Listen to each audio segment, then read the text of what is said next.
Railway ట్రాక్ని కాపలాగాస్తున్న పిల్లల ఆత్మలు. టెక్సస్లోని ఒక పాత రైల్వే ట్రాక్ గురించి ఒక హాంటెడ్ స్టోరీ వినిపిస్తూ ఉంది. 1950లో ఒక స్కూల్ బస్ పిల్లలతో పాటు ఆ ట్రాక్ పై ఆగిపోయింది. ట్రాక్ పైన ట్రైన్ వేగంగా దూసుకొస్తుంది. పిల్లలు భయంతో కేకలు వేస్తూ ఉన్నారు. కానీ డ్రైవర్ ఎంత ప్రయత్నించినా బస్ స్టార్ట్ కాలేదు. క్షణాల్లో ట్రైన్ బస్సును ఢీకొట్టి ముందుకు నెట్టేసింది. అందులోని పిల్లలంతా అక్కడే ప్రాణాలు విడిచారు. అయితే ఈ సంఘటన తర్వాత ఒక వింత విషయం అయితే జరుగుతూ ఉంది. ఎవరైనా కారుని ఆ ట్రాక్ పైన ఆపినట్లయితే అది ఎవరి సహాయం లేకుండా ఇంజిన్ ఆఫ్ చేసి ఉన్నా కూడా ముందు కదులుతుంది. కారు స్వయంగా ట్రాక్ని దాటి అవతల పక్క వెళ్ళిపోతుంది. కొంతమంది దీని వెనక రహస్యం ఏంటో తెలుసుకోవాలని కారు వెనక వైపు పౌడర్ చల్లి ట్రాక్ మీద ఆపారు.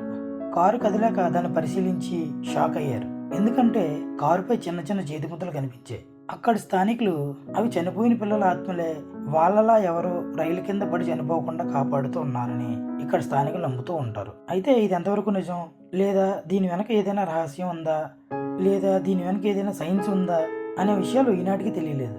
ఇలాంటి మరిన్ని ఇంట్రెస్టింగ్ వీడియోస్ కోసం please do like, share and subscribe to Misty pearls.